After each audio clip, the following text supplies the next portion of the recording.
नमस्कार, मैं हूं प्रीति और आप देख रहे हैं first update India news. Chaksu में प्रतिभाओं का महासम्मान, जहां शिक्षा, संस्कृति और संकल्प एक ही मंच पर नजर आए। प्रतिभा सम्मान समारोह एवं सांस्कृतिक उत्सव 2025 का भव्य आयोजन। 250 से ज्यादा होनहार छात्र हुए सम्मानित। 80% से ऊपर अंक लाने वाले बच्चों को मिला बड़ा मंच। 12वीं बोर्ड की टॉपर उर्मिला रेगर बनी समारोह की स्टार, जिनके लिए पूर्व राज्य मंत्री विकेश खोलिया ने की बड़ी घोषणा। बोले, उर्मिला की आगे की पढ़ाई का खर्च अब मेरा जिम्मा। कार्यक्रम के मुख्य अतिथि केंद्रीय सामाजिक न्याय एवं अधिकारिता राज्य मंत्री रामदास आठवले बोले, अंक नहीं, आपकी सोच और मेहनत ही असली प्रतिभा है। मंच पर मौजूद रहे खास मेहमान, दौसा सांसद मुरारी लाल मीणा, पूर्व मंत्री कन्हैया लाल मीणा, निवाई विधायक राम सहाय वर्मा और पूर्व राज्य मंत्री विकेश कोलिया। सभी ने बच्चों को दी प्रेरणा। बोले, ये शुरुआत है, मंजिल अभी बाकी है। कार्यक्रम में दिखा कला का जलवा, लोक नृत्य, समूह गीत और प्रेरणादायक नाटकों ने बांधा समापन हुआ वृक्षारोपण और पर्यावरण संरक्षण के संकल्प के साथ। चाकसू में हुआ प्रतिभा, प्रेरणा और परंपरा का अद्भुत संगम। फर्स्ट अपडेट इंडिया न्यूज के लिए मैं हूं प्रीति। समाचार पत्रिका में इस बच्ची की फोटो तक नहीं लगी, बड़ा दुख हुआ। समाचार पत्रिका जैसे में इस बच्ची की फोटो तक प्रकाशित नहीं हुए, जिस प्रदेश का अनुसूचित जाति वर्ग का शिक्षा मंत्री होने के नाते मैं आपको ध्यान दिलाना चाहता हूं। मैं इस बच्ची को लेकर इसके परिवार के पिता पोकाराम जी, उनको भी इनके साथ साथ में बुलाया।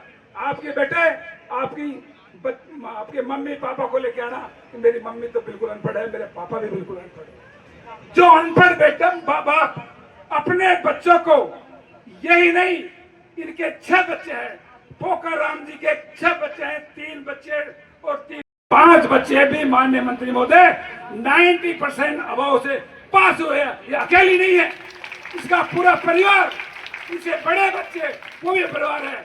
मैं आपके माध्यम से भारत सरकार को, आपके माध्यम से ये कहना चाहूंगे, ऐसे परिवारों को सरकार ध्यान नहीं देती। इसके लेके मैंने मुख्यमंत्री जी तक, कन्हैया जी को भी मैं इस बारे में कहूंगा कि आपको भी मैं अवगत कराऊंगा कि ऐसी बच्ची, ऐसे परिवार को हमें सरकार को ध्यान आकर्षित करवाना चाहिए कि ऐसे परिवार को आगे बढ़ाने के लिए उनको संसाधन जुटाए, ताकि वो परिवार आगे बढ़ सके। इसके साथ साथ मैंने एक निर्णय लिया कि इस परिवार को आगे बढ़ाने, इस बच्ची को कैसे आगे प्रवेश किया जाए, कैसे एजुकेशन किया जाए, क्योंकि इस परिवार को, इन बच्चे जो पहले पढ़े हो, आज भी घर बैठे हुए हैं, क्योंकि पैसे, आर्थिक युग है, आगे पढ़ाई संसाधन के लिए पैसा चाहिए। तो मैंने माननीय मंत्री महोदय, मैंने ये निर्णय लिया, मेरी संस्था ने निर्णय लिया कि इस बच्ची का आगे पढ़ाई का, परवरिश, जो भी खर्चा होगा, ये संस्था अभिनव शैक्षिक सामाजिक संस्था जो मैं चलाता हूँ, उसके माध्यम से पूरा खर्चा, चाहे सिविल सर्विसेज की तैयारी के लिए दिल्ली और कहीं भी जाएंगे, उसका पूरा खर्चा मैं उठाऊंगा। ज्यादा समय नहीं लूंगा, क्योंकि आपको कई कार्यक्रम में और कहना तो मुझे बहुत कुछ था, मगर मैं आपके सामने ये कहूंगी, आप जैसे भी हो, राजस्थान सरकार को भी अवगत कराए और केंद्र सरकार को अवगत करा के ऐसे बच्चे, एक नहीं कई अनेकों बच्चे जिनके परवरिश के कारण ये बच्चे रह जाते हैं। जय हिंद, जय भारत, राम राम साहब। है और उन्होंने भी जो शिक्षा है, अभिनव शिक्षा संस्था और कॉलेज है, स्टडी करते हैं, उनके लिए स्टडी रूम नहीं होता है, उनके लिए और भी कोई फैसिलिटी ज़्यादा होती नहीं है, ज़्यादा बड़े नहीं होते हैं, उसके बावजूद भी अपने माँ बाप का नाम कमाने के लिए वो पढ़ाई करते हैं। और उर्मिला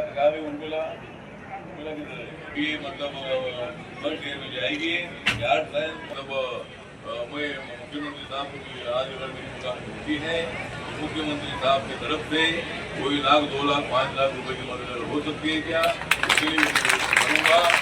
और मेरी तरफ से मैं 10,000 रुपये इसको मैं भेज रहा हूँ, और अकाउंट से मुझे दे दो। मेरी तरफ से, मेरे पगार से मेरा अभी 2 लाख रुपये पेमेंट है। आज मेरा मंत्री को 2 लाख की पेमेंट है। ये जो पायलट लोग, बताओ। उर्मिला रेगर, मैंने एक समारोह में 99.60 अंक प्राप्त करके राजस्थान में टॉप किया है। आज विकेश जी खोलिया, पूर्व राज्य मंत्री, राजस्थान सरकार ने मेरा सम्मान किया। मुझे बहुत अच्छा लगा, क्योंकि कोई गरीब का सम्मान नहीं किया, तो उन्होंने मेरा सम्मान किया, देखकर मुझे बहुत अच्छा लगा। और मैं अपने छोटे या बड़े भाई बहनों को यही कहना चाहूँगी कि जितना हो सके मोबाइल से दूरी बनाए रखें, क्योंकि मोबाइल ही सबसे बड़ी, आज के ज़माने में मोबाइल सबसे बड़ी बीमारी होती है कि बच्चे इससे ज़्यादा आकर्षित होते हैं और उसकी तरफ भी बढ़ते हैं, तो अपनी पढ़ाई पर ध्यान नहीं रख पाते। उनको यही कहना चाहूँगी, जितना हो सके मोबाइल से दूरी बनाए रखें और अपने विद्यालय और अपने टीचर्स पर भरोसा रखें, ना कि कोई बड़े इंस्टीट्यूट या फिर संस्थान पर। कई बार मंत्री और कई बार विधायक रहे और हम दोनों सामने चुनाव भी लड़े हैं, भाई कन्हैयालाल जी और भाई अकोलिया जी, मंचासीन सभी हमारे सम्मानित अतिथिगण, मीडिया के बंधु, सम्मानित साथियों, प्यारे बच्चों और सबसे ज्यादा जो बच्ची जिसने 99.66% प्राप्त करे साथियों। देखो, मेरे पास में आप गए थे अकोलिया जी और आपने कहा था कि हमारे स्कूल के अंदर, कॉलेज के अंदर प्रोग्राम है और एक बच्ची जिसने रैगर समाज में, ऐसी समाज में जन्म लिया है, इतने परसेंटेज उसके आए हैं, मैं निश्चित आऊंगा। साथियों, योग्यता किसी की गुलाम नहीं होती, योग्यता किसी की गुलाम नहीं होती है।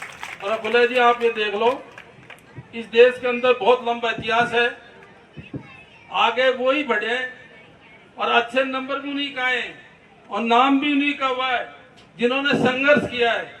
और संघर्ष वही करते हैं जो अभाव में जीते हैं। संघर्ष कौन करता है?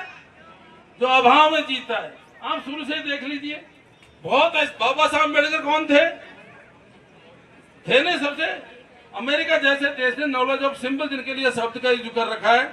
आप ये बताओ, अब वो तो शास्त्र की बात है, हकीकत क्या है क्या नहीं है, लेकिन जैसे मैं शास्त्र में मंच पर सभी हमारे अतिथि साहिबानों, सभी उपस्थित बंधुओं और बहनों, आज ये कार्यक्रम भाई विकेश जी, फूलिया जी ने जो कार्यक्रम इस बालिका के लिए रखा है, मैं फूलिया जी आपका बहुत आभार व्यक्त करता हूँ, धन्यवाद देता हूँ कि एक बच्ची को प्रोत्साहित करने के लिए आपने इस कार्यक्रम का आयोजन करके और मंत्री महोदय को यहाँ पर बुला करके ये कार्यक्रम किया।